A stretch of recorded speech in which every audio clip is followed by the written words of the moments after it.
ప్రకటన గ్రంథం 22వ అధ్యాయం 15వ వచనం.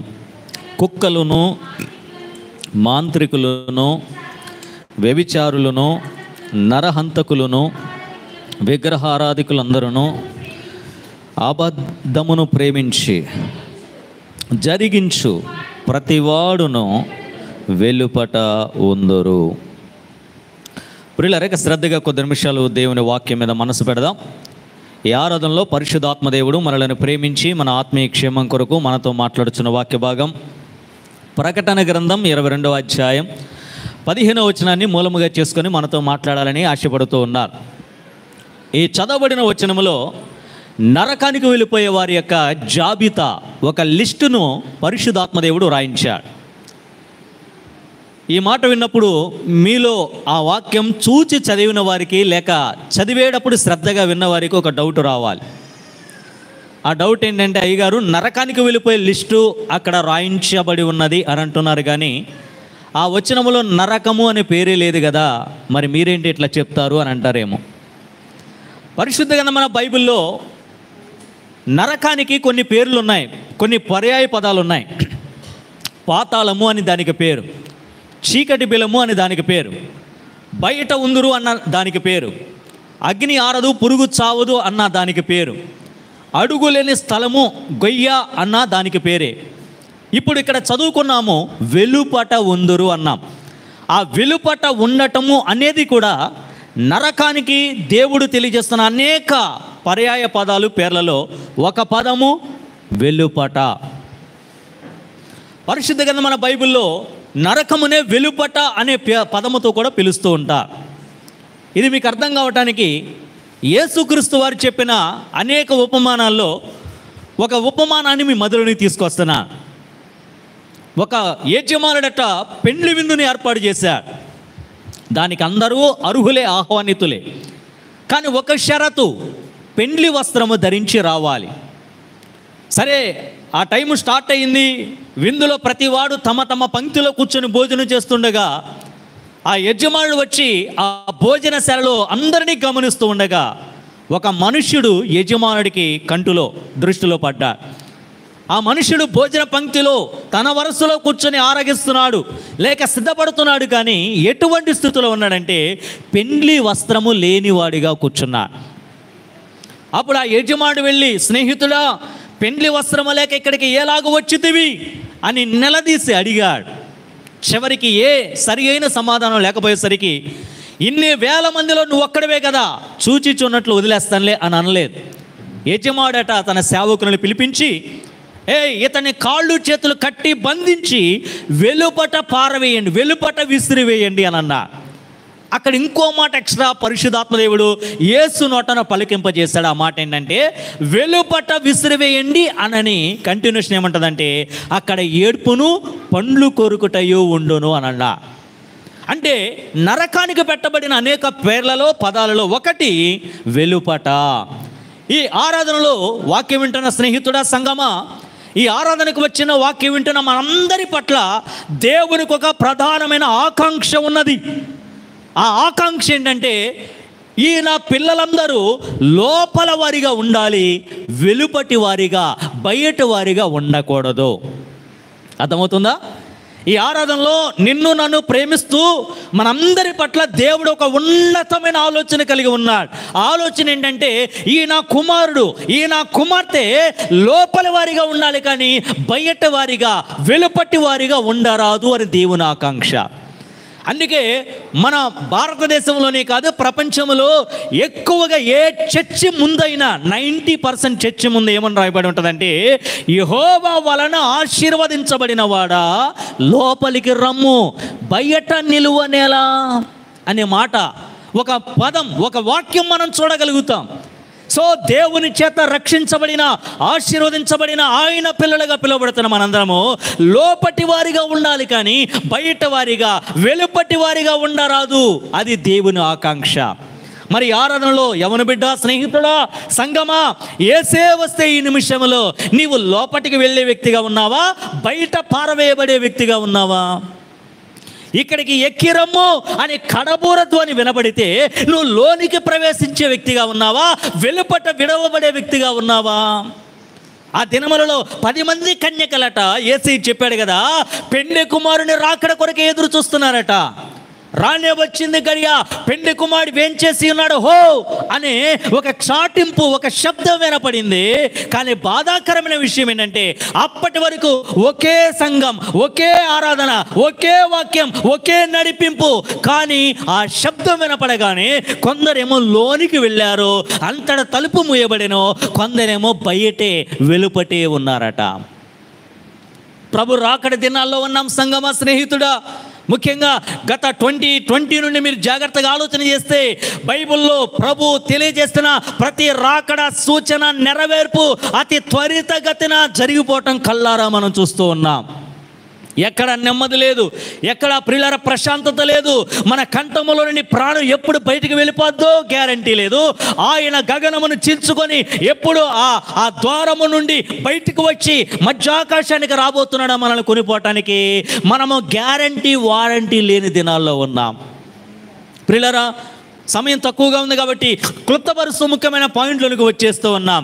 ఏ కాడికి ఆరాధన ముగించేలోపు మనము లోపటి వారిమా, వెలుపటి వారిమా, బయట వారిమా, లోపటి వారిమా ఒకంత పరీక్షించుకొని సరి చేసుకోగలిగితే మనము ధన్యులం. స్తోత్రం చెల్లిద్దాం, హల్లెలూయా. సరే, ఇప్పుడు మనము చదువుకునే ఈ వాక్యములో ఆత్మశుడైన యోహాను ద్వారా బయట ఉండే అనగా వెలుపట నిలిచి ఉండే నరకానికి వెళ్ళిపోయే వారి లిస్టు గురించి ఇక్కడ తెలియజేస్తూ ఉన్నా. నేను ఈ రెఫరెన్స్ చెప్పగానే మొట్టమొదట మనం ఎలా చదివామంటే ఆ వచనం పై నుండి కిందదా చదువుకొచ్చాం. ఇప్పుడు నేను కింద నుండి పైకి చదువుకుంటూ వెళతాను, మీరు కూడా చూస్తూ శ్రద్ధగా వినాలని ఆశపడుతూ ఉన్నా. ఇప్పుడు వెలుపట ఉండే లిస్టులో కింద నుండి కనుక జాగ్రత్త చదువుకుంటూ వస్తే అబద్ధమును ప్రేమించి జరిగించు ప్రతి వాడు ఎక్కడుంటాడట? వెలుపట ఉంటాడు.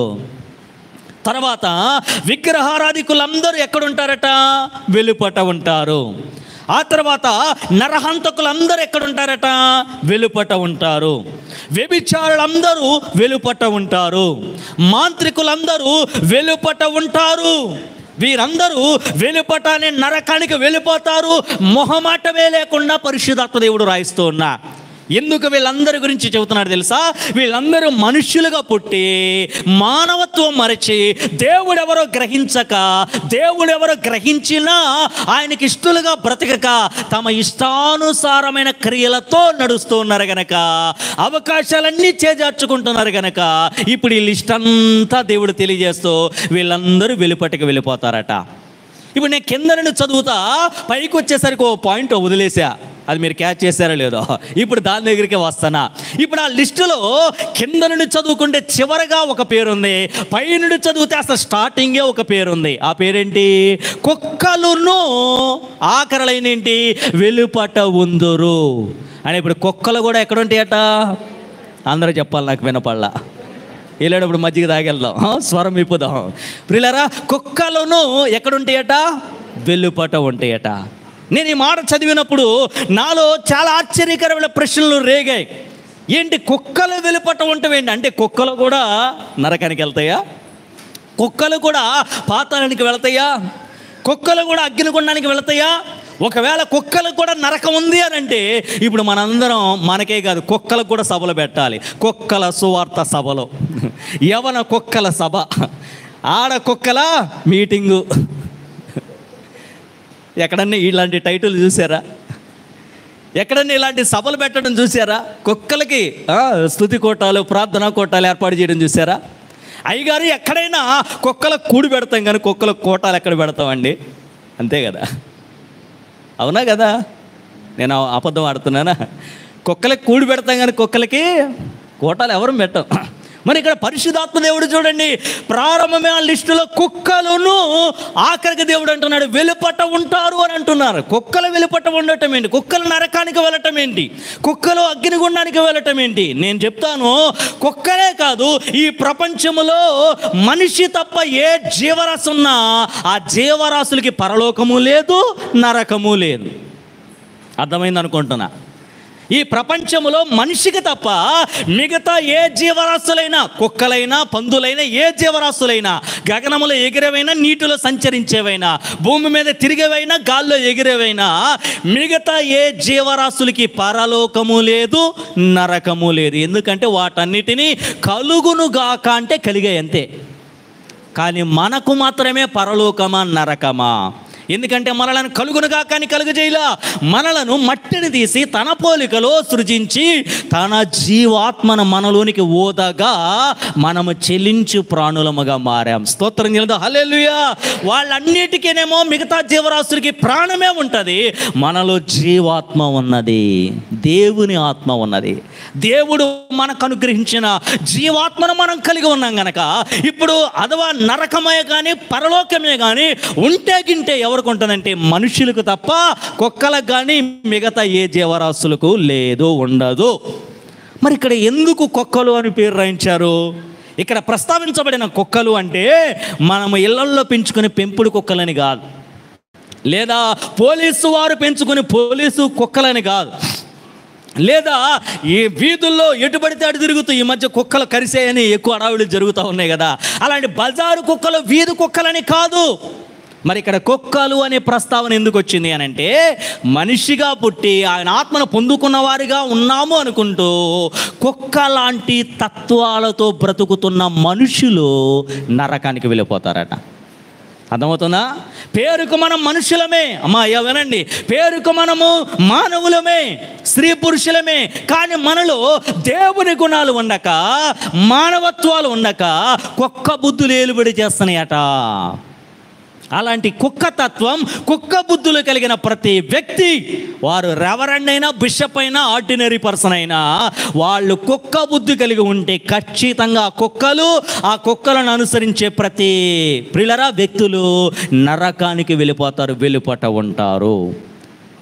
మరి ఆరాధనలో మనము దేవుని గుణాలు కలిగి లోపలికి వెళ్ళేవారిగా ఉన్నామా, లేక కుక్క బుద్ధి కలిగి, కుక్క తత్వము కలిగి వెలుపట నరకానికి గెంటి వేయబడేవారిగా ఉన్నామా? పరీక్షించుకుందాం. అది పరీక్షించుకోవాలంటే ముందు అసలు కుక్క బుద్ధులు ఏంటో తెలియాలి మనకు కదండి, కుక్క తత్వాలేంటో మనకు తెలియాలి. ఏ కోణముల పరిశుద్ధాత్మదేవుడు లేఖనాల్లో కుక్కలను వెలుపట ఉందురు అనే మాట రాయించాడో దాని గురించి మనకు తెలియాలి. అయితే ఈ ఆరాధనలో ప్రభునందు ప్రియులారా, కుక్కలు అనగా కుక్కలో ఉన్న చెడ్డ గుణాలు, లేక చెడ్డ తత్వాలు, లేక బుద్ధుల గురించి చాలా విషయాలు బైబిల్లో దేవుడు రాయించా. అయితే అన్నీ చెప్పను కానీ నాకున్న నడిపింపును బట్టి ఒక 5 విషయాలు మీ ఎదుట పంచుకోవాలని నేను ఆశపడుతున్నా. అయితే 5 కూడా ఈ ఒక్క ఆరాధనలో చెప్పలేకపోవచ్చు, కనీసం ఉన్న సమయాన్ని బట్టి మొదటి విషయాన్నైనా మీతో పంచుకుంటా. సో మొదటి విషయాన్ని నేర్పుతాను. మిగతా 4 ప్రభు రాకడ ఆలస్యమై, మన పోకడ ఆలస్యమై మళ్ళీ కలుసుకుంటే మిగతా 4 విషయాలు నేర్చుకుందాం. సరే, ఇప్పుడు నేను 5 చెబుతానా, 4 చెబుతానా, 1 చెబుతానా? నెంబర్ మీద మీ మనసు పెట్టద్దు కానీ వినబోతున్న చెడ్డ లక్షణాలు, ఆ కుక్క బుద్ధులు, ఆ తత్వాలు, దేవుడే అసహించుకుంటున్న క్రియలు నాలో ఉన్నాయేమో, నీలో ఉన్నాయేమో, భయపడి దేవుని ఎడల గడగడ వణుకుతూ వాటిని వాక్య ఖడ్గముతో మూలాలను తొలిపివేస్తూ దేవునికి ఆస్కరమైన క్రియలన్నిటిని తొలగించుకుందాముగాక. స్తోత్రం చెల్లిద్దాం, హల్లెలూయా. సరే, మొట్టమొదట ఈ కుక్కలు కూడా వెలుపట అంటే నరకానికి వెళ్ళిపోతాయట. అసలు కుక్కలు అంటే దేవుని కోణంలో ఎవరిని గురించి దేవుడు తెలియజేస్తున్నా, ఏంటి కుక్కలో ఉన్న చెడ్డ గుణం ఏంటి అని ఆలోచిస్తే, అపోస్తలుడైన పౌలు ఫిలిప్పీయులకు రాసిన పత్రిక 3వ అధ్యాయం 2వ వచనాన్ని చదువుకుందాం. అపోస్తలుడైన పౌలు ఫిలిప్పీయులకు రాసిన పత్రిక 3వ అధ్యాయం 2వ వచనం, కుక్కల విషయమై జాగ్రత్తగా ఉండుడి, దుష్టులైన పనివారి విషయమై జాగ్రత్తగా ఉండుడి, ఈ చేతను ఆచరించు వారి విషయమై జాగ్రత్తగా ఉండుడి. ఆగుదాం. ఇక్కడ కూడా అపోస్తలుడైన పౌలు గారి ద్వారా పరిశుద్ధాత్మదేవుడు మాట్లాడుతున్నాడు. కుక్కల విషయమే జాగ్రత్తగా ఉండండి అంటే దీని అర్థం ఏంటి? మన ఇంటి ముందు కుక్కలు ఉన్నాయని బోర్డు పెట్టమనా? లేదంటే మన మందిరం ముందు కుక్కల మందిరం లోపల బాగా ఉన్నాయి, వచ్చే ప్రజలారా జాగ్రత్త, కాలికి మిల్లు నొక్కిరండి, జాగ్రత్త చూసుకుంటాను బోర్డు పెట్టమనా? కుక్కల విషయమై జాగ్రత్తగా ఉండండి అనే మాట, హెచ్చరిక పౌలు గారి ద్వారా పరిశుద్ధాత్మదేవుడు ఏ ఉద్దేశంతో ఇస్తున్నాడు అని ఆలోచిస్తే, ఇది ఆత్మీయ కోణంలో చెబుతున్నాను. ఇక్కడ పౌలు గారు ప్రస్తావించిన కుక్కలు దేవుని ధ్యాసలో, దేవుని దృష్టిలో ఎవరికి సాదృశ్యం అంటే దుర్బోధకులకు సాదృశ్యం. అర్థమవుతుందా? అబద్ధ బోధకులకు సాదృశ్యం, దుర్బోధకు సాదృశ్యం. ఆ దుర్బోధకులు, ఆ బోధను బోధించే దుర్బోధకులు, ఆ దుర్బోధను అనుసరించే ప్రతి మనిషి పరిశుద్ధాత్మదేవుడు తెలియజేస్తున్నాడు, కుక్కలతో సాదృశ్యం.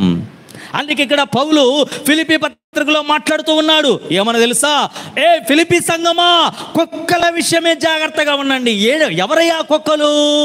సత్య బోధను బోధించక, అపోస్తలుల బోధను బోధించక, ఉన్నది ఉన్నట్లుగా వాక్యాన్ని వివరించక దుర్బోధలు చేస్తారు. దుష్ట పనివారు కొంతమంది ఉన్నారు.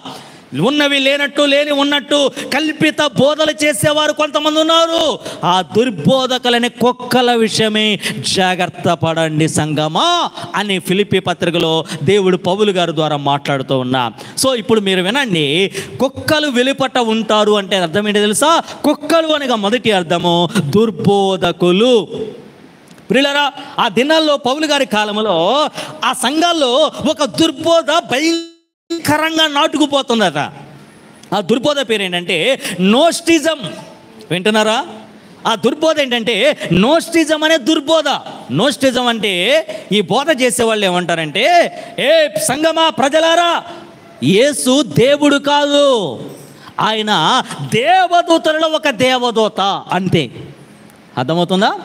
నోస్టిజం అనే దుర్బోధ పౌలు గారి కాలంలో భయంకరంగా సంఘాల్లోకి వచ్చేస్తుందట. ఇంతగా నోస్టిజం వారి బోధ, ఆ దుర్బోధ ఎలాంటిదంటే యేసును దేవునిగా అంగీకరించారు. యేసును తండ్రి కుమారునిగా, దైవ కుమారునిగా బోధించక దేవదూతలలో ఒక దేవదూత అని బోధిస్తూ ప్రజలను సత్యము నుండి, క్రీస్తు సరళతలో నుండి తొలగించేస్తున్నారట. ఇప్పుడు పౌలు గారు అంటున్నారు, ఆల్రెడీ బోధ కొలసీ సంఘములోనికి వచ్చి ఆ కొలసీ సంఘాన్ని చెడగొట్టేయడానికి ప్రయత్నం జరిగింది. కనుక ఫిలిప్పీలారా, మీ సంఘములకు కూడా ఇలాంటి దుర్బోధ రాకుండా కుక్కల విషయమే జాగ్రత్తగా ఉండండి అని ఈ పత్రిక ద్వారా పౌలు గారు ఫిలిప్పీ సంఘాన్ని ప్రోత్సాహపరుస్తున్నాడు, మేలుకొలుపుతూ ఉన్నాడు. స్తోత్రం చెబుతూ హల్లెలూయా. సో నేడు కూడా ప్రపంచంలో ఉన్న అనేక క్రీస్తు వ్యతిరేక దుర్బోధనలో ఒక బోధ నోస్టిజం. వీళ్ళు యేసును దేవుడిగా అంగీకరించక దేవదూతలలో ఒకనిగా బోధిస్తారు. అలాగే నమ్మండ్రా అని ప్రకటిస్తూ పోతా. మీరు ఆలోచన చేయండి, యేసయ్య నిజంగానే వాళ్ళు బోధించినట్లు దేవదూతల్లో ఒక దేవదూతేనా? అర్థమైందా నా ప్రశ్న? ఈ తప్పుడు బోధలు చేసేవాళ్ళలాగా యేసయ్య నిజంగా దేవదూతలలో ఒక దేవదూతేనా? నాకు అర్థమైంది ఏంటి తెలుసా? వీళ్ళు ఇలా బోధిస్తున్నారు కదా, యేసు దేవదూతలో ఒక దేవదూత అని. నేను ఆలోచిస్తే నాకు అర్థమైంది ఏంటంటే, అసలు యేసు స్థితి ఏంటి, దేవదూతల పరిస్థితి ఏంటి అని ప్రశ్న వేసుకున్నా. ఈ బోధ ఇలా బోధిస్తున్నారు కదా, దొంగ బోధ, వీళ్ళు చెప్పింది నిజమా కాదా అనే పరిశీలనలో యేసు స్థితి ఏంటి, దేవదూతల పరిస్థితి ఏంటి అని ఆలోచించా. అప్పుడు నాకు అర్థమైంది ఏంటంటే, యేసు స్థితి ఏంటో తెలుసా? ఎవరునూ సమీపింపరాని తేజస్సులో ఆయన మాత్రమే వసింపగలిగిన స్థితి మనం ఆరాధించే యేసుది. మరి దేవదూతల పరిస్థితి ఏంటి? ఆ తేజస్సును చూడలేక తమ ముఖమును రెక్కలతో కప్పుకునే స్థితి దేవదూతలది. అర్థమవుతుందా? మనం ఆరాధించే దేవుని స్తుతి ఏంటి? స్తుతి నొందదగిన అర్హత యేసుది. మరి దేవదూతల పరిస్థితి ఏంటో తెలుసా? ఆ యేసుని నిరంతరము కూడా పరిశుద్ధుడు, పరిశుద్ధుడు, పరిశుద్ధుడు అని స్తుతించే అర్హత, ఆ పని ఎవరిదే? దేవదూతలది. ఆజ్ఞాపించే స్థితి యేసయ్యది, అనుసరించే పరిస్థితి దేవదూతలది. అర్థమవుతుందా? సింహాసనం మీద కూర్చుండే స్థితి యేసయ్యది. ఆ సింహాసనాన్ని కూడా సమీపించలేక దూరమున నిలుచుండి, ప్రియులారా, దూరముగా నిలుచుండి ఆరాధించే స్థితి ఎవరిదంటే దేవదూతలు.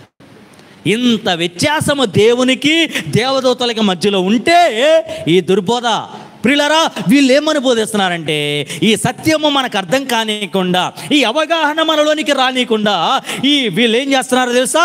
యేసయ్య దేవుడు కాదు, దేవుని కుమారుడు, అంతకంటే కాదు, ఆయన దేవదూతలలో ఒక దేవదూత అని బోధిస్తున్నారు. ఇలాంటి దుర్బోధలు, ఇలాంటి పనికిమాల బోధలు ప్రియులారా ప్రభు దృష్టిలో దేవుడు దేంతో పోలుస్తున్నాడంటే ఇవన్నీ కుక్కలు. ఇలాంటి కుక్కలు ఎక్కడికి పెడతారంటే వెలుపట ఉంటారు. ఆ కుక్క బోధే నిజమైన సత్యమని గ్రహించి వాళ్ళను అనుసరించేవారు కూడా నరకానికి వెళ్ళిపోతారు. సో రాకడ దినాల్లో సంగమా, నువ్వు ఎలాంటి వాడిగా ఉన్నావు ఒకంత పరీక్షించుకొని పరిశుద్ధాత్మదేవుడు మనతో మాట్లాడుతూ ఉన్నారు. దుర్బోధ అంటే ఏంటో తెలుసా? అబద్ధపు బోధ. అంతే కదా. దుర్బోధ అంటే ఏంటి? అబద్ధమే కదా. దుర్బోధ అంటే ఏంటి? మంచిది కాదు, చెడగొట్టేది అబద్ధపు బోధ. బైబిల్ ప్రకారము అబద్ధానికి తండ్రి ఎవరు? హలో, సన్నీకి తండ్రి ఎవరు? అర్థమైందా? సన్నీకి డాడీ నేనే కదండి, మా అబ్బాయి పేరు సన్నీ కనుక. ఇప్పుడు అబద్ధానికి తండ్రి ఎవరు? నేను కాదు, యేసు రక్తం చేయ. అపవాది లేక సాతానుడు ప్రియులారా, అబద్ధమునకు జనకుడు. జనకుడు అంటే తండ్రి అన్నమాట. అంటే ఇప్పుడు సాతాను కొడుకు పేరేంటి చెప్పాలి? అర్థం కాలేదా? అర్థం కాలేదా? ఇప్పుడు అబద్ధానికి తండ్రి పేరు ఏం చెప్పా? సాతానుడు అని చెప్పా. ఇప్పుడు సాతాను కొడుకు పేరు ఏమనాలి? అంతే కదా. సన్నీ వాళ్ళ నాన్నెవరంటే అభిషేకం అంటారు, అభిషేకం వాళ్ళ అబ్బాయి ఎవరంటే సన్నీ అంటారు కదా, అనుదీప్ అంటారు కదా. ఇప్పుడు అబద్ధానికి తండ్రి సాతాను అయితే ఆ సాతాను కొడుకు పేరు ఏంటి? అబద్ధమే. మీకు అద్భుతమైన తలంపు, చిన్న తలంపు తీసుకొస్తాను. ఆ తలంపు ఏంటంటే సాతాను కొడుకు పేరే కాదండి అబద్ధం, సాతాను మాట్లాడే భాష పేరు కూడా ఏంటో తెలుసా? అబద్ధమే. సాతాను లాంగ్వేజ్ కూడా అబద్ధమేనండి. ఆ దినాల్లో బాబేలు గోపురం ఎత్తుగా కడతా ఉన్నారట ఆనాటి ప్రజలు. బాబేలు గోపురం ఎత్తుగా కడుతూ దేవుని చిత్తానికి వ్యతిరేకమైన అడుగులు వేస్తుంటే దేవుడు సహించలేక భాషలను ఏం చేశాడు? తారుమారు చేశాడు. ఎన్ని భాషలు వచ్చేసాయో ప్రపంచవ్యాప్తంగా 5,000 6,000 ఎన్నో భాషలు అంటున్నా. విషయం ఏంటంటే దేవుడు తన శక్తితో అన్ని వేల భాషలను సృష్టించా. ఇప్పుడు నేను చెప్పే చిన్న తలంపు చెబుతున్నాను వినండి. దేవుడు అన్ని వేల భాషలు సృష్టిస్తే ఈ అపవాదిగాడు ఏం చేశాడు తెలుసా? అన్ని భాషలు తయారు చేయటం వాడికి చేతగాక ప్రతి భాషలో తన భాషను జోడించేశాడు. అర్థమైందా? ప్రతి భాషలో వాడి భాషను ఇమిడేలా చేశాడు. ఇప్పుడు చూడండి, అబద్ధాలు ఏ భాషలు మాట్లాడతారు చెప్పండి? తెలుగు వాళ్ళు అక్కర్లేనా? ఇంగ్లీష్ వాళ్ళు కూడా, హిందీ మాట్లాడేవాడు కూడా, ఉర్దూ మాట్లాడేవాడు కూడా, ఏ లాటిన్ లాంగ్వేజ్ వాడైనా. దేవుడేమో తన శక్తితో ఇన్ని భాషలు సృష్టిస్తే సాతానుడు వాడి వల్ల కాక ప్రతి భాషలో వాడి భాషను చోటు దూరం చేశాడు. ఇలా ప్రపంచంలో పిల్లల ప్రతి భాష మాట్లాడే వారు ఈ రోజున ఎలా మారిపోయారంటే సాతాను యొక్క అనుచరులైపోయి క్రీస్తు బోధను ఇంగ్లీష్లోనైనా దుర్బోధ చేస్తున్నారు. ఏ లాంగ్వేజ్లోనైనా వారు దుర్బోధ చేస్తూ క్రీస్తు సరళతలో నుండి క్రీస్తు సరళతలో నుండి అనేకులను తప్పించేస్తూ ఉన్నారు. ఎంత బాధాకరమో. అందుకే పౌలు గారి ద్వారా దేవుడు మాట్లాడుతూ ఉన్నాడు, ఓ సంగమా, సార్వత్రిక సంగమా, కుక్కల విషయమై జాగ్రత్తగా ఉండండి. ప్రధానంగా ఈ దుర్బోధకులు చేసే దుర్బోధలో ప్రియులారా ముఖ్యమైన విషయం ఏంటంటే వీళ్ళు క్రీస్తు దైవత్వాన్ని తక్కువ చేస్తూ వారు మాట్లాడతా, క్రీస్తు యొక్క గొప్పతనాన్ని కించపరుస్తూ మాట్లాడతారు. కానీ లేఖనాల ప్రకారము మన దేవుడు సర్వశక్తిమంతుడు. ప్రియులారా, మన దేవుడు సత్యదేవుడు. లేఖనాల ప్రకారం మన దేవుడు గొప్ప దేవుడు, నిజ దేవుడు, ఏకైక దేవుడు. ఎన్ని దుర్బోధకులు మన మధ్యలోనికి వచ్చి దుష్ట బోధలు చేస్తూ ఉన్నా ప్రియులారా మనము ఆ బోధలను నమ్మరాదు. యేసు దేవుడు కాదు, దేవదూత, ఇంకోటి ఎన్ని ప్రగల్భాలు, ఎన్ని ప్రసంగాలు చేసినా మన దృష్టిలో మాత్రం యేసు ఖచ్చితంగా దేవుడే. స్తోత్రం కలుగుదా, హల్లెలూయా. దానికి మనం స్టిక్ అయిపోవాలి. ఆయన దేవుడు కాదండి, ఇదిగో ఈ కోణములో ఈ రిఫరెన్స్ చెబుతున్నా ఈయన దేవుడు, ఆయన దేవుడు అంటూ ఏ కోణములు చెప్పినా మనం నమ్మిన విశ్వాసం యేసు మాత్రమే సత్యదేవుడు, యేసు మాత్రమే నిజదేవుడు. ఈ రోజున వీధుల్లో రోడ్ల మీద వెళ్ళే ప్రతివాడు కూడా పెనంలూరు ప్రెసిడెంట్ నేనేనండి అంటే నమ్మేస్తామా? ఆంధ్రప్రదేశ్ ముఖ్యమంత్రి నేనేనండి అంటే నమ్మేస్తామా? లేదు. ప్రతి ఒక్కడి పేరు జగన్మోహన్ రెడ్డి అని పెట్టుకున్నంత మాత్రాన వాళ్ళు ముఖ్యమంత్రులు అయిపోరు. లేదంటే లింగాల భాస్కర్రావు అని పేరు పెట్టుకున్నంత మాత్రాన పెనమలూరు ప్రెసిడెంట్ అవ్వలేదు. ప్రెసిడెంట్ అవ్వాలంటే ఆయనకు కొన్ని అర్హతలు ఉండాలి. ముఖ్యమంత్రి అవ్వాలంటే ఆయన కొన్ని యోగ్యతలు ఉండాలి, కొన్ని అర్హతలు ఉండాలి. రాష్ట్రపతి అవ్వాలంటే ఆయన కొన్ని యోగ్యతలు అర్హతలు ఉండాలి. అవి లేకుండా పేరుకేదో ఆ పేరు పెట్టేసుకున్నంత మాత్రాన, పిలువబడటానికి ప్రియులరా అలాంటి పేర్లు పెట్టుకున్నంత మాత్రాన వారు ఆ అర్హత పొందుకోలేరు. లోక సంబంధంగా ఇది ఎంత సత్యమో, ఆత్మ సంబంధంగా కూడా వీధికో దేవుడు, వీధికో దేవత అనబడిన వారు చాలామంది ఉండొచ్చు. రీసెంట్గా నిన్న మొన్న ప్రియులరా ఒక అలర్ట్ చూసా, మరో కొత్త దేవత వెలిసిందట. ఆ కర్ణాటకలోడు ఎక్కడో ఆమె ముందుకు వెళ్ళిపోయి డప్పులతో డమారాలతో రకరకాలుగా ఆమెకి ఏదో కొత్త పేరు పెట్టారు అరం భాషలో.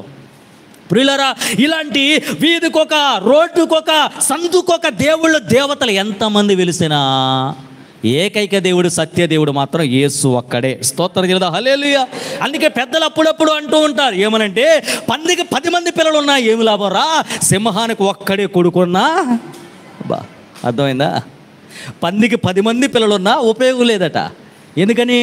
ఆ 10 మంది పిల్లలు 10 సంవత్సరాలు తపస్సు చేసినా పంది పిల్లలే అంటారు, కానీ అడవికి రాజు అవుతాయి ఆ పంది పిల్లలు. 10 సంవత్సరాలు కాదు, 10,000 సంవత్సరాలు తపస్సు చేసిన పంది పిల్లలే, అడవికి రాజు కాలేవు. కానీ సింహానికి ఒక్కడున్నా చాలు. ఆ ఒక్కడు చిన్నోడైనా, బొడ్డోడైనా, పెద్దోడైనా అడవికి రాజు తర్వాత రారాజు. స్తోత్రం చెల్లుదా, హల్లెలూయా. ఇప్పుడు మన యేసే కూడా అంతే. ప్రియులారా, ఈ ప్రపంచంలో ఇలాంటి దుర్బోధకులు పుట్టగొడుగుల్లా వెలిసిన, దేవతలు దేవుళ్ళని బడిన వారు పుట్టగొడుగుల్లా వెలిసిన సత్యదేవుడు, ఏకైక దేవుడు, యూదా గోత్రపు కొదమ సింహం ఒకే ఒక్కడు, ఆయనే మనం ఆరాధిస్తున్న యేసయ్య. స్తోత్రం చెల్లుదా, హల్లెలూయా. నేను చెప్తున్నాను వినండి, ఈ దుర్బోధ అనే కుక్కలు ఆ దుర్బోధకు ఆకర్షితులమైపోయి ఆ దుర్బోధ వెనకమాలి వెళ్ళిపోతున్న ప్రతి మనుషులు కూడా దేవుని దృష్టిలో కుక్కలే. ఆ కుక్కలు నరకము అనే వెలుపటికి వెళ్ళిపోతూ ఉంటా. సో వీళ్ళు నోస్టిజం అనే రకరకాలుగా యేసు దైవత్వాన్ని తక్కువ చేస్తూ ఏవేవో కోణాల్లో దుర్బోధలు చేస్తూ ప్రజలను క్రీస్తులో నుండి తప్పించడానికి ప్రయత్నాలు చేస్తా. కానీ నీవు నేను ప్రభువులో నాటబడిన వారిగా, అంటు కట్టబడిన వారిగా, బండ మీద నిలిచి ఉన్నవారిగా మన ఆత్మీయ జీవితాన్ని జాగ్రత్తగా కాపాడుకోవాలి. స్తోత్రం చెల్లుదా, హల్లెలూయా. వీళ్ళు ఇన్ని ప్రయత్నాలు చేస్తున్నా మనం గనక వాళ్ళ ఉచ్చులో పడలేదనుకో, ఎవరి ఉచ్చులో? దుర్బోధకుల ఉచ్చులో, వారి బోధలో పడలేదనుకో, వారు సాతాను యొక్క ప్రణాళిక, ఏమండి, సాతాను యొక్క ప్లాను మన మీద అప్లై చేస్తారట. సాతాను ప్లాన్ ఏంటో తెలుసా? బైబిల్ ప్రకారం వాడు అబద్ధానికి జనకుడే, కానీ సాతానుడు 100% అబద్ధం ఆడాడండి. సాతానుడు పలికే ప్రతి మాటలో 2 నిజాలు ఉన్నాయనుకో, ఒక అబద్ధం ఉంటుంది. మీకు అర్థం కావడానికి చెబుతున్నా. ఇప్పుడు ఏదేను తోటలో ఆదాము అవ్వలు ఉన్నారు కదా, అవ్వ దగ్గరికి సర్పరూపంలో శత్రువైన సాతానుడు వచ్చాడు కదా. వచ్చి అవ్వతో మాట్లాడుతున్న మొదటి మాట ఈ పండు తింటే మీ కన్నులు తెరవబడును అని అన్నాడు. నిజమా అబద్ధమా? చెప్పాలి. అబద్ధం కాదు. పండు తింటే కన్నులు తెరవబడును అన్నది నిజమే. ఆ నిజమే మాట్లాడాను మొదటి మాట. రెండో మాట ఏమన్నాడు తెలుసా? ఈ పండు తింటే మీకు మంచి చెడులు వివేచించే జ్ఞానం వస్తుంది అని అన్నాడు. నిజమా అబద్ధమా? నిజమే. ఎందుకంటే ఆ ఫ్రూట్ పేరే, మా చెట్టు పేరే, ఫలం పేరే మంచి చెడులు తెలియజేస్తే వీడు మొదట 2 నిజాలే చెప్పాడు. మూడో మాట ఏమన్నాడు తెలుసా? ఇది తింటే మీరు చావనే చావరు, దేవతల్లా మారిపోతారన్నాడు. ఇది నిజమా అబద్ధమా? ఇది అబద్ధం. అంటే సాతానుడిగా టెక్నిక్ ఏంటంటే మనల్ని బురిడి కొట్టేయడానికి అన్ని అబద్ధాలు ఆడరు. అన్ని అబద్ధాలు ఆడితే అవ్వమ్మ ఊరికే పసిగట్టేది, ఆ అబద్ధమా సాతానా పో అని ఆ రోజు గెంటేసేది. కానీ వాడి టెక్నిక్ చూడండి, 2 నిజాలు చెబుతాడు, వెనకమాల నిదానంగా అబద్ధం పెడతాడు. ఇక్కడే మనం పడిపోతాం. ఆ 2 నిజాలే కదా, ఇది కూడా నిజమేనేమోనని అవ్వమ్మ లటక్కను కోసేసి చటక్కను కొరికేసి మింగేసినట్టుగా మనం కూడా వాళ్ళ ఉచ్చులు వలలో పడిపోయి అప్పటి వరకు ఉన్న సత్యము, యథార్థత, వాక్యము, పునాది మనము చెడగొట్టేసుకుంటూ వెళుతున్నాం. ఈ రోజున ఇదే ఫార్ములా మనందరి మీద శత్రువు అప్లై చేస్తున్నా. మీరు అనుకోవచ్చు, అయ్యగారు ఈ రోజున మన సంఘంలోకి ఏ దుర్బోధకుడు వచ్చాడని మీరు రోజు అచ్చంగా ఈ పాయింట్ మీద చెబుతున్నారని అంటారేమో. ఈ రోజున మీకు బాహ్యంగా ఇక్కడికి వచ్చి ఏ దుర్బోధకుడు బోధ చేయలా మన అవకాశమేమో. కానీ నేను ఒకటి చెప్తున్నా, మీరు కాదనలేరు. మీ సెల్ ఫోన్లో ఇప్పటికీ ఎందరో దుర్బోధకుల వీడియో క్లిప్పులు ఉన్నాయి, కాదనలేరు ఎవరు. ఎందరో దుర్బోధకుల వీడియో క్లిప్పులు, వాళ్ళ ఫోటోలు, వాళ్ళ వాల్ పేపర్లు ఇప్పటికీ ఎందరికో షేర్ చేసేసారు, కాదనలేరు. వీళ్ళరా ఉదాహరణకు చూడండి, పలానా సినిమా సెలబ్రిటీ యేసు దేవుడు అని ఒప్పుకున్నాడట. అబ్బా, ఆ సెలబ్రిటీ యేసు దేవుడు అని ఒప్పుకున్నాడన్న చిన్న వీడియో క్లిప్ తీసుకుంటావు, ఎంతమందికి షేర్ చేశావో. పలానా అవధాని తన వాక్కులో, తన ప్రసంగంలో యేసు మంచివాడు, యేసు దైవతనయుడు అని భలే ప్రసంగం చెప్పాడన్న ఆ 2 నిమిషాల వీడియో క్లిప్ ఒకటి నీకు వస్తుంది, దాన్ని పెట్టుకుంటావు, ఎంతమందికో షేర్ చేస్తావు. పలానా టీటీడీ దేవస్థానములో, తిరుమల తిరుపతి దేవస్థానములో అవధానిగా లేక ఉద్యోగస్తుడిగా ఉన్నవాడు యేసు దేవుడే నన్ను ఒప్పుకున్నాడు అన్న మాట ఏదో ఒక 2-3 నిమిషాల వీడియో దొరికిద్ది, దాన్ని ఎంతమందికి షేర్ చేసి ఉంటావో. అయితే మీరనొచ్చు, దాంట్లో తప్పే ఉంది అయ్యగారు, అది మంచిదేగా. ఆ సినిమా యాక్టర్ యేసు దేవుడని ఒప్పుకున్నాడు, అది మంచి విషయమేగా. ఆ అవధాని యేసు దేవుడని ఒప్పుకున్నాడు, మంచి విషయమేగా. లేకపోతే ఈ బ్రాహ్మణుడు లేక పంతులు లేకపోతే ఆర్ఎస్ఎస్ వాళ్ళు ఇలా సాక్ష్యం ఇచ్చారు, మంచిదేగా. దాన్నే నేను అందరికి పంచా. దీంట్లో దుర్బోధేముంది, దీంట్లో తప్పేముంది అనుకుంటున్నారా? ఇప్పుడు చెబుతాను వినండి. మీరు ఆ 2 నిమిషాల వీడియో పంపించారా, చూసేవాడు ఏం చేస్తాడు తెలుసా? అబ్బా, తన వాక్చాతుర్యంతో ఈ 2 నిమిషాల్లోనే దద్దల్లాడించాడంటే వీడియో మొత్తం చూద్దాం, ఇంకెంత అనర్గళంగా ప్రసంగం చెప్పుంటాడో అని నువ్వు పంపిన 2 నిమిషాల వీడియోతో ఆగడు. వాడి ఛానల్ లోపలికి వెళ్తాడు, ఆ ఛానల్ లోపల ఉన్న వివిధ రకాలైన వీడియోలు చూస్తాడు. చివరికి నువ్వు పంపిన 2 నిమిషాలతో వాడు మారిపోతాడు, మారు మనసు పొందుతాడు, పరలోకం సిద్ధపడతాడు అనుకుంటావు. కానీ ఉన్న విశ్వాసం కూడా దెబ్బ తిని చతికిలు పడిపోతున్నా. ఈ రోజున సోషల్ మీడియా ద్వారా దుర్బోధ అధికముగా జనాల్లోకి వచ్చేసిందండి. ప్రియులారా, ఎంత భయంకరమైన స్థితితో చూడండి. అందుకే దేవుడు అంటున్నాడు, కుక్కల విషయమే జాగ్రత్త పడండి.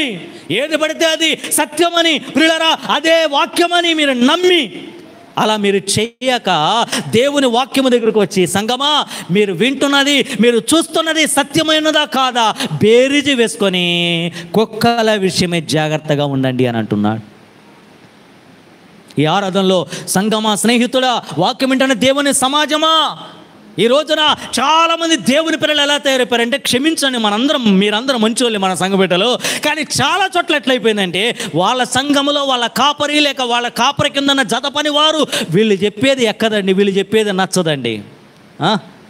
ఎక్కడో సూటు బూటు వేసుకొని రెవరెండ్ అని, బిషప్ అని అడావిడి చేస్తూ, ప్రియులారా వాళ్ళకి ఎంత వ్యూవర్స్ ఉన్నారు, ఎంత ఫాలోవర్స్ ఉన్నారు, ఎంత సబ్స్క్రైబర్స్ ఉన్నారంటూ ఇలాంటి అడావిళ్ళు ఉంటే వాళ్ళ పేపర్ వాళ్ళ ఫోటోలో ఉంటుంది, లేకపోతే వాళ్ళ సెల్ ఫోన్లో వాళ్ళ స్టేటస్ల నిండా అవే ఉంటాయి.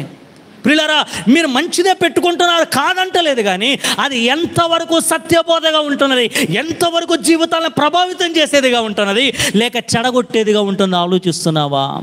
వాళ్ళెవరో పెట్టుకున్నారు, వీళ్ళెవరో పెట్టుకున్నారు, మనము అనుసరించేద్దామనేసి గుడ్డెద్దొచ్చి చేలో పడినట్లుగా మనము అలా పడిపోతే వెళ్ళిపోతే చివరికి నష్టపోయేది మనమే. అందుకే ప్రభు మనతో మాట్లాడుతున్నాడు, కుక్కలను వెలుపట ఉంటారు, జాగ్రత్త. వాళ్ళ వాక్చాతుర్యంతో ఏదో ప్రియులారా మర్మయుక్తంగా చెప్తున్నారు అనుకుంటున్నారు, కానీ తర్వాత వాళ్ళ ప్రసంగములు సత్యము కంటే అసత్యం ఎక్కువ, వాళ్ళ బోధనలలో సత్యము కంటే అసత్యం ఎక్కువ. వాళ్ళు క్రీస్తును మనం దగ్గరగా తీసుకెళ్లే కంటే క్రీస్తుకు మనలను దూరంగా చేసేదే ఎక్కువ. జాగ్రత్త పడండి అని అంటూ ఉన్నాడు. ప్రియులారా సంగమా, ఈ ఆరాధనలో మన ఆత్మీయ జీవితం ఎలా ఉంటున్నదో ఒకంత వాక్య వెలుగులో ఆలోచన చేసుకుందాం. ఈ దుర్బోధకులు ప్రియులారా ఇప్పటికే 2-3 కోణాల్లో చెప్పాను. సోషల్ మీడియా రూపంలో మన మధ్యలోనికి వస్తారని, కొంత నిజం కొంత అబద్ధం అన్నట్లుగా సాతాను ఫార్ములా వాడుతూ మన దగ్గరికి వస్తారని. ప్రియులారా ఇప్పటికే కొన్ని కోణాల్లో నేను మీకు అర్థమయ్యేలా చెప్పాను. ముగింపులోనికి వస్తున్నాను. ఈ దుర్బోధకులు ఇంకో కేటగిరీలో కూడా మన మీదకి దాడి చేస్తారు. ఆ దాడి తెలుసా? తిన్నంగా మీ ఇంటికే వస్తారు, తిన్నంగా మా ఇంటికే వస్తారు. మేము సేవకులమండి, అమ్మా మేము సేవకురాళ్ళమండి, మేము దేవుని పరిచయం చేస్తున్నామండి, దేవుడు మిమ్మల్నే చూపించాడండి, మీ ఇంటికే వెళ్ళమన్నాడండి. మనం ఏమనుకుంటాం, వాళ్ళ గెటప్ చూసి, వాళ్ళ బైబిల్ చూసి, వాళ్ళ వాక్చాతుర్యం చూసి, దేవుని బిడ్డే, దేవుని సేవకుడే, దేవుని సేవకురాలే అనుకుని మనం ఏం చేస్తున్నామో తెలుసా, వాళ్ళని లోపలికి తీసుకుంటున్నాం, లోపలికి చేర్చుకుంటున్నాం.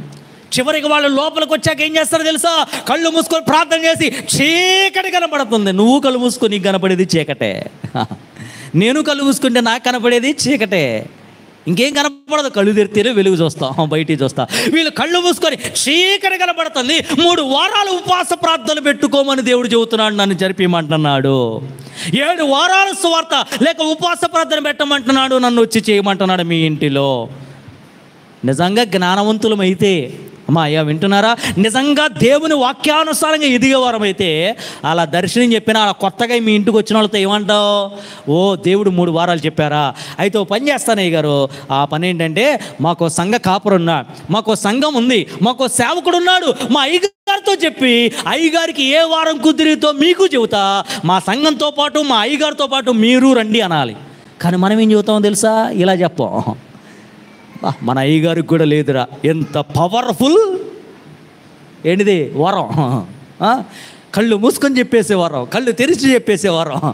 అబ్బాబా, దేవుడు కూడా బయలుపరచలేదురా మన సంఘంలో. కాబట్టి అయ్యగారి దాకా ఎందుకు, ఈ అయ్యగారితోనే కానిచ్చేద్దాం, ఈ అమ్మగారితోనే కానిచ్చేద్దాం అన్నట్లుగా ప్రియులారా, సంఘానికి తెలియకుండా, సేవకుడికి తెలియకుండా ఎంత భయంకరమైన ప్రార్థనలు ఎవరెవరు అపరిచితులతో నువ్వు ఇంట్లో తెచ్చుకొని ప్రార్థనలు చేస్తున్నావు, చేయించుకుంటున్నావు. నీకు అనిపిస్తుంది ఏమన్నా తెలుసా, ఇది ప్రార్థనే, ఇది వాక్యమే, ఇది దైవజనుడే, ఈమె దైవ సేవకురాలు అనిపిస్తుంది పైకి. అందుకే నేను ఇందాక చెప్పా, 2 నిజాలు చెబుతూ ఒక అబద్ధం ఉంటుంది వాడిలో. మనల్ని బుట్టలో వేయటానికి, మనల్ని సంఘంలో తొలగించడానికి, మనం సత్యంలో తొలగించడానికి శత్రువు ఇలాంటి పాచికలు పారుతూ ఉంటాడు. యారదల స్నేహితుడ సంగమా, నేను ఆత్మీయ జీవితాల్లో ఇలాంటి వారు వస్తున్నప్పుడు యోహాను ద్వారా దేవుడు అంటాడు, అపోస్తుల ద్వారా దేవుడు అంటాడు, అసలు ఇలాంటి వారు మీకు కనబడితే వాళ్ళకి 100 వచనాలు కూడా చెప్పొద్దంట. అర్థమైందా? మీకు ఎవరన్నా ఇలా మీ ఇళ్ళకి వచ్చి, మీ దగ్గరికి వచ్చి, మమ్మల్ని దేవుడిని పంపించాడు, మీకు ఏదో చెప్పమన్నాడు, మీకు ఏదో ప్రార్థన చేయమన్నాడు అని వస్తే వాళ్ళని ఇంటిలో కూడా చేర్చుకోవద్దు, 100 కూడా చెప్పొద్దు.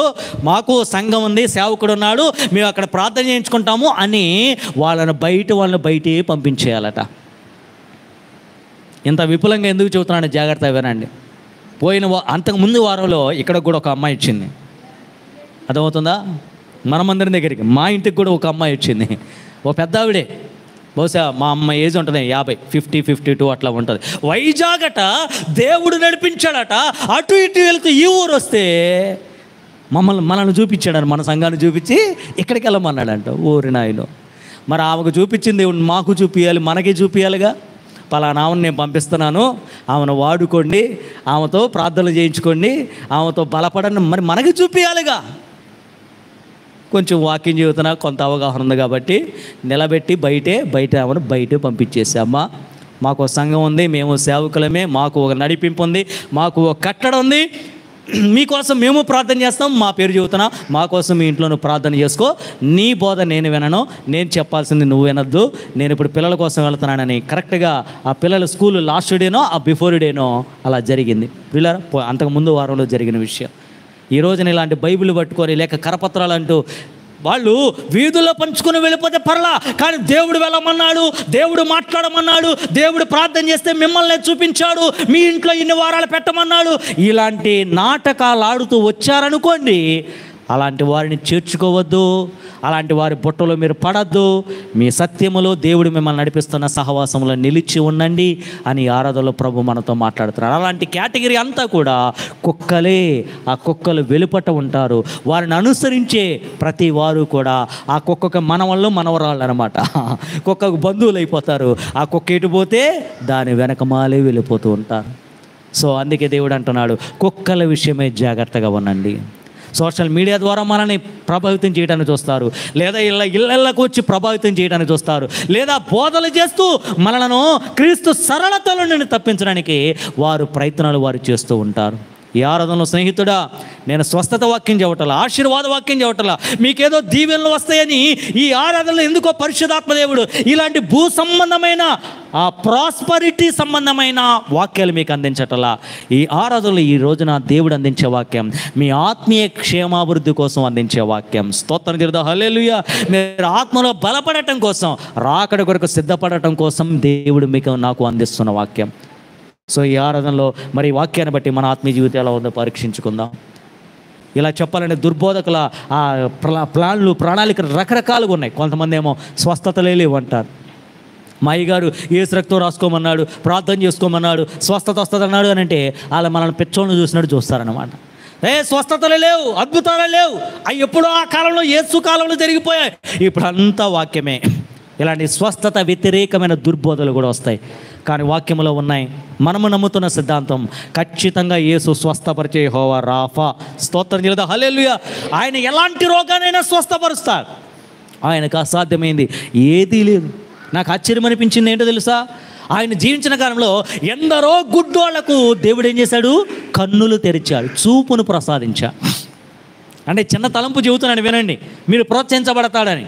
పిల్లరా, ఆయన స్వస్థపరిచే ఒక గుగ్గిలం ఔషధం. ఆయనకి ఎలాంటి రోగమైనా అసాధ్యమైనది ఏదీ లేదు, స్వస్థపరచగలిగిన శక్తిమంతుడు. ఇది మీకు అర్థం కావటానికి చెబుతున్నాను. ఆయన ఎందరో గుడ్డి వాళ్ళకి కన్నులు ఇచ్చాడు. కానీ నన్ను ఆకర్షించిన ఒక సన్నివేశం ఏంటంటే, చాలామంది గుడ్డోళ్ళకి కళ్ళునిచ్చాడు, కానీ అందరికీ ఒకలాగా చూపునిస్తే ఓకే ఇచ్చారా సువార్తల్లో?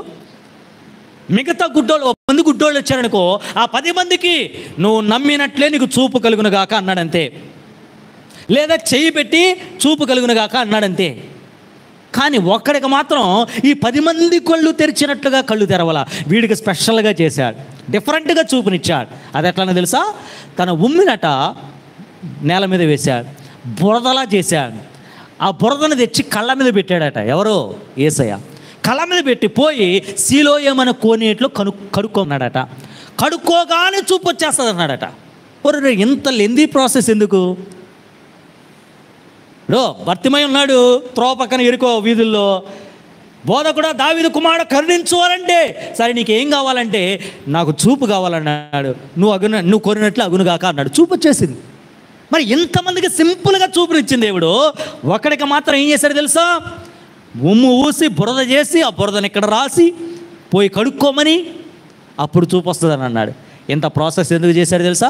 దీంట్లో కూడా ఒక చిన్న పాఠం ఒకటి ఉన్నది. ఆ పాఠం ఏంటంటే, అంతకు మునుపు గుడ్డోళ్ళందరికీ కనుగుడ్లు ఉన్నాయి, కానీ చూపు లేదు. కానీ ఈ గుడ్డోడికి అసలు కనుగుడ్లే లేవు, ఇంకా చూపు ఎక్కడ ఉంటుంది? మరి కనుగుడ్డలు రావాలంటే మనిషిని దేంతో చేశాడు? మట్టితో చేశాడు. మట్టిలో ఉమ్ము వేసి ఆ మట్టిని తీసి బురదగా చేసి ఇక్కడ పెట్టి కడుక్కోమని చెప్పి చూపును ప్రసాదించాడు. అంటే నేను చెప్తున్నాను, నీకు ఏ అవయవం లేకుండా పుట్టినా నమ్మగలిగితే నా దేవుడు నీకు దాన్ని ఇవ్వగల సమర్థుడు. స్తోత్రం చెల్లుదా, హల్లెలూయా. అంత శక్తిమంతుడు. ఎందుకంటే మనలను కలుగ చేసింది, సృజించింది ఆయనే. సో ఇలాంటి వాక్యాలకు వ్యతిరేకంగా ఎలాంటి దుర్బోధలు వచ్చినా మనం వాటికి అవకాశం ఇవ్వక, ప్రియులారా, అది ఏ రూపంలో మన దగ్గరికి వచ్చి చెడగొట్టాలని చూస్తున్నా వాటిని మనం ఆశ్రయించక సత్యములో ప్రియులారా నిలుద్దాం, అపోస్తలుల బోధలను నిలుద్దాం. మనం కుక్కల వలె కాక గొర్రెల వలె రాకడ కొరకు ఎదురు చూద్దాం. స్తోత్రం చెల్లుదాం, హల్లెలూయా. సో ముగింపులో ఒక మాటను చదివి నేను ప్రార్థన చేస్తాను. ఆ మాట ఏంటంటే, అపోస్తలుల కార్యముల గ్రంథం 17వ అధ్యాయంలో ఈ సంఘాన్ని చూసి మనము ప్రోత్సహించబడదాం. ఏంటి ఆ సంఘం? బెరయా సంఘం అట.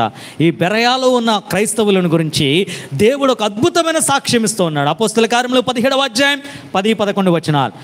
అపోస్తలుల కార్యములు 17వ అధ్యాయం 10-11 వచనాలు. వెంటనే సహోదరులు రాత్రి వేళ పౌలును శీలను, ఇప్పుడు పౌలు గారు శీల గారు ఎక్కడికి వచ్చారట? బెరయాకు వచ్చారట. వింటున్నారా? బెరయాకు వచ్చారట. ఇప్పుడు బెరయాకు వచ్చిన పౌలు శీలలు అక్కడ ఉన్న వారి గురించి ఇలా సాక్ష్యం ఇస్తున్నారు. ఏమనంటే, తెస్సలోనికలో ఉన్న వారి కంటే ఈ బెరయాలో ఉన్నవారట గనులైన ఉన్నారట. స్తోత్రం చెల్లుదాం, హల్లెలూయా. అంటే తెస్సలోనికలో ఉన్న విశ్వాసుల కంటే బెరయా విశ్వాసులు ఎలాంటి వారు? గనులైన విశ్వాసులు. ఎందుకు వీరు గనులు అంటున్నారు పౌలు గారంటే, ఆసక్తితో వాక్యమును అంగీకరించి పౌలు శీలయును చెప్పిన సంగతులు అలాగుననే ఉన్నవో లేవో అని ప్రతి దినము లేఖనాలను పరిశీలిస్తూ వచ్చారట. ఈ వాక్యం చదివితే నాకు దడ దడ అనిపించింది గుండె. బెరయాలో ఉన్న క్రైస్తవులు చూడండి, పౌలు గారు బోధిస్తేనే ఆ బోధ వాక్యానుసారమా కాదా, అది దుర్బోధ సత్యబోధ అని ఏం చేశారట, ఇంకో వాళ్ళకి షేర్ చేయలా. అయ్యగారు క్లిప్పింగ్, అయ్యగారు లింకు, పిల్లలు అయ్యగారు బోధ ఇంకోళ్ళు ఫార్వర్డ్ చేయలా. ముందు అసలు వాక్యానుసారమా కాదా అని లేఖనాలను పరిశోధించారట. మనకు అసలు అంత తీరిక ఏడుంది? మనకు అసలు అంత తీరిక ఎక్కడుంది? ఆలోచన చేయండి. ఎంత ఈ మాట మనము టెక్నాలజీ పేరుతో కొంచెం పరుషంగా ఉండొచ్చు కానీ చెబుతున్నాను, ఎంత లేజీ ఫెలోస్ అయిపోయాము, ఎంత లేజీ అయిపోయామో, ఎంత లేజీ అయిపోయామో. ఈ బైబిల్ పట్టుకొని రావటానికి షై ఫీల్ అయిపోయి చివరికి ఎట్ట వస్తున్నాం, మా అబ్బాయి తీసుకెళ్ళిపోయాడా, స్మార్ట్ ఫోన్తో వస్తున్నాం. సరే ఈ బైబిల్ తెచ్చినా ఈ బైబిల్ తెరిచి చూడలేరు వాక్యాలు చెబుతున్నప్పుడు. ఇట్టనేస్తాం, ఇట్టనేస్తాం, ఇట్ట నొక్కేస్తాం, ఇట్ట తిప్పేస్తాం. చివరికి ఎంతగా దిగజారిపోయామో తెలుసా? ఇది చేతులకు వచ్చాక హలో ఇక్కడే చెబుతున్న దుర్బోధ ఏంటో ఎక్కడో ఉందనుకుంటున్నారు. నేను ఇందాడు వాడింది అందుకే ఈ పదం. ఇక్కడే మనం దుర్బోధకులం లేక దుర్బోధలు ఇరుక్కుపోయాం అనటానికి మీకు అర్థం అవటానికి చెబుతున్నాను. ఎంతగా దిగజారిపోయింది తెలుసా? ఈ రోజున దీనికి అలవాటు పడిపోయి సెల్ ఫోన్కి, ఈ యాప్లకి, జఫన్యా తర్వాత ఏ గ్రంథం రా బాబు అంటే తడువుకోవాల్సి వస్తుంది. లేదంటే కీర్తనలో ఎన్ని అధ్యాయాలు ఉన్నాయి రా బాబు అంటే, ఒకప్పుడు అనర్గళంగా అయ్యగారు వాక్యం అనేసరికి ఆ రెఫరెన్స్ టక్క టక్క టక్క తీసేసి చదివేసినవాడు. కానీ ఈరోజు ఎందుకంటే మనం ఎట్లా అంటే పేరు వచ్చేస్తాను, టక్కమని నొక్కేస్తున్నాం, అజ్జయ్ టక్కమని వచ్చిన టక్కమని ఇట్లా చూసేస్తున్నాం. అదే బైబిల్ దగ్గరికి వస్తే ఈరోజు ఎదుగుతున్నామా, దిగజారిపోతున్నామా? రాకడి దినాల్లో టెక్నాలజీ పేరుతో ప్రభు కొరకు ప్రియులరా మరింత ఉజ్జీవింపబడుతున్నామా, చివరికి ఉన్నదాన్ని కూడా కోల్పోతున్నామా? ఆలోచించి. అని మిమ్మల్ని సెల్ ఫోన్ వాడొద్దంటలా, ఆ యాప్స్ వాడొద్దంటలా. అవి ఎప్పుడంటే ఎమర్జెన్సీ టైంలో నువ్వు వెళ్తున్నావు, నీతో పాటు బైబిల్ తీసుకువెళ్ళావు నీ ఆఫీసు లోపలికి, అప్పుడు నీకు ఉపయోగపడేది సెల్ ఫోన్ లోపల ఆ యాప్ను ఓపెన్ చేసి కొంచెం టైం దొరికిందా ఆ యాప్లో వాక్యం చదువుకో. ఇలా ఎమర్జెన్సీ టయానికి దేవుడు వాటిని మనకు ఉపయోగకరంగా ఇచ్చాడు. కానీ నువ్వు మందిరానికి వచ్చినా కానీ, నువ్వు సభలకు వచ్చినా కానీ వీటికే నువ్వు అలవాటు పడిపోతున్నావు అంటే మనము సత్యబోధలో ఉన్నామా లేక దుర్బోధలో దిగజారిపోతున్నామా? వాక్యములో ఆత్మీయతలో బలపడుతూ ఉన్నామా, దిగజారిపోతూ ఉన్నామా? సో బెరయా సంఘం చూడండి, వారు పౌలు శీలలు బోధించిన ఆ లాగున ఉన్నవా లేవా అని అనుదినం ఏం చేస్తున్నారట? లేఖనాలు, బైబిల్ తీస్తున్నారు, అంటే వారికి ఉన్న పత్రికలు తీస్తున్నారు, ప్రతులను తీస్తున్నారు, పరీక్షిస్తున్నారు. అలా మనము కూడా ఏది పడితే అది వచ్చింది, ఎవరు పడితే వాళ్ళు చెప్పేశారని, ఏది పడితే అది సత్యమని నమ్మి మన భక్తి జీవితం, పరిశుద్ధ జీవితం, క్రైస్తవ్య జీవితాన్ని చెడగొట్టుకోక, నిజంగా ఇది నేను పంపించడానికి యోగ్యమైన లింకేనా, నేను అనేకులు బడపడడానికి ఉపయోగపడే వీడియోనేనా, ఇది అసలు నా ఆత్మీయ క్షేమాభివృద్ధి కలగజేసే ఆ వాక్యమేనా అని ఎవరికి వారం అనుదినము ఇప్పటికీ ఈ రోజుకి నేను చెప్పిన వాక్యం కూడా ఇది అయ్యగారు చెప్పారు కదా అని నమ్మేమంటలా. నేనేదో సీనియర్ నానో రెవరెండ్ నానో కాదు. అభిషేకం గారి ద్వారా కూడా దేవుడు చెప్పిన వాక్యం సత్యమైనదేనా? ఈ ఆరాధనలో అలా ప్రతి దినము కొంత సమయం మనం కేటాయించి వాక్యానుసారంగా మన నడతను సరి చేసుకోగలిగితే అప్పుడు మనము లోపటి వారిగా ఉంటాం. స్తోత్రం చెల్లిద్దాం, హల్లెలూయా. సో కుక్కలను వెలుపట ఉంటారు. కుక్కలు అని అంటే 5 విషయాలు చెప్పాలనుకున్నా కానీ ఒకటే చెప్తానన్నాను, ఒకటే చెప్పాను. కుక్కలు అంటే ఏంటిది? దుర్బోధ. అందరం చెప్దాం, ఏంటండి? దుర్బోధ. ఏ కోణంలో దుర్బోధ వచ్చినా ప్రియులారా, అది బోధ రూపంలోనైనా, సామాజిక మాధ్యమాల రూపంలోనైనా, అది పత్రికల రూపంలోనైనా, ఏ కోణంలో వచ్చినా ఈ దుర్బోధకు మనము అవకాశం ఇవ్వకుందుముగాక. సత్యబోధలో నిలిచి ఉందముగాక. ప్రభు రాకడలు ఎత్తబడుదుముగాక. పరలోకము చేరుదుముగాక. దేవుడి వాక్యం మనందరి హృదయాల్లో పరిశుద్ధాత్మ నీరుగట్టి ఫలింపచేయునుగాక. ఆమె. చిన్న ప్రార్థన. ప్రేమ స్వరూపి, ఈ ఆరాధనలో ప్రకటన గ్రంథములో నుండి నాయనా నరకానికి వెళ్ళిపోయే జాబితా, కుక్కలు కూడా నరకానికి వెళతాయన్నావు. కుక్కలంటే జీవరాశులని కాదు కానీ కుక్క బుద్ధి, కుక్క తత్వాలు కలిగిన దేవుని పిల్లలమని చెప్పుకుంటున్న వారు కూడా నరకానికి వెళ్ళిపోతారని హెచ్చరిక చేసావయ్యా. కుక్క తత్వం, కుక్క బుద్ధి అంటే అది దుర్బోధ, అబద్ధపు బోధ. అది ఎలా ప్రచండమవుతుందో, ఎలా గలిబిలి చేస్తుందో, ఎలా చెడగొడుతుందో కొన్ని కోణాల్లో మాకు అర్థమయ్యేలా తెలియజేసినందుకు స్తోత్రాలు. బోధించిన నేనైనా విన్న నీ ప్రజలైనా అలాంటి దుర్బోధకు దూరంగా ఉంటూ సత్యములో, వాక్యములో, అపోస్తుల బోధలో కడ వరకు నిలిచి ఉందముగాక. ఈ మాటలు అందరి హృదయాల పరిశుద్ధాత్మ గట్టి ఫలింపచేయండి. జరగబో మిగతా ఆరాధన కూడా జయకరంగా జరిగించమని యేసు నామములో అడిగి వేడుకుంటున్నాము తండ్రి. ఆమేన్.